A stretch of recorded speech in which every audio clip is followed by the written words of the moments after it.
चीनी मामले पर तो हुकूमती मौक़िफ़ मुस्तरद और IMF की जानिब से अब चीनी दरामद पर टैक्स छूट देने पर तहफ़्फ़ुज़ात का इजहार कर दिया गया है।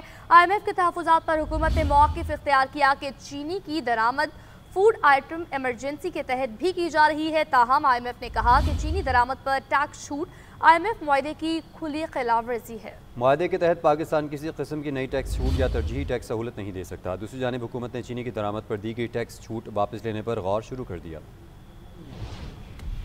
चीनी की दरामद पर टैक्स छूट देने पर इजहार तशवीश। टैक्स में छूट देने की हुकूमती वजाहत मुस्तरद कर दी। आलमी मालियाती फंड ने हुकूमत की जानिब से 5 लाख टन चीनी की दरामद पर दी जाने वाली अमूमी टैक्स छूट पर एतराज कर दिया। ज़राए के मुताबिक टैक्स छूट IMF के साथ मुआहदे की खिलाफ वर्जी करार दिया गया है। मुआहदे के तहत पाकिस्तान किसी किस्म की नई टैक्स छूट या तरजीही टैक्स सहूलत नहीं दे सकता। हुकूमत का मौक़िफ़ है कि चीनी की दरामद फूड एमरजेंसी के तहत की जा रही है। तहम IMF ने टैक्स छूट पर हुकूमत की वजाहत को मुस्तरद कर दिया है। ज़राए के मुताबिक आलमी मालियाती अदारे के तहफ़्फ़ुज़ात के बाद हुकूमत ने निजी शोबे के लिए टैक्स छूट वापस लेने और 5 लाख टन चीनी दरामद करने के फैसले पर नजरसानी पर गौर शुरू कर दिया है। उधर हुकूमत और शुगर मिल्स मालकान के दरमियान चीनी की कीमत से मुतल्लिक मामलात तय पा गए। वजारत कौमी ग़ज़ाई तहफ़्फ़ुज़ के मुताबिक चीनी की एक्स मिल कीमत 165 रुपए फी किलो मुकर्रर कर दी गई है। वजारत ने सूबों से कहा कि वो नई कीमत पर चीनी की दस्तयाबी यकीनी बनाए। मुल्क के बेशतर शहरों में कई हफ्तों से अवाम 190 से 200 रुपए किलो तक चीनी खरीदने पर मजबूर हैं।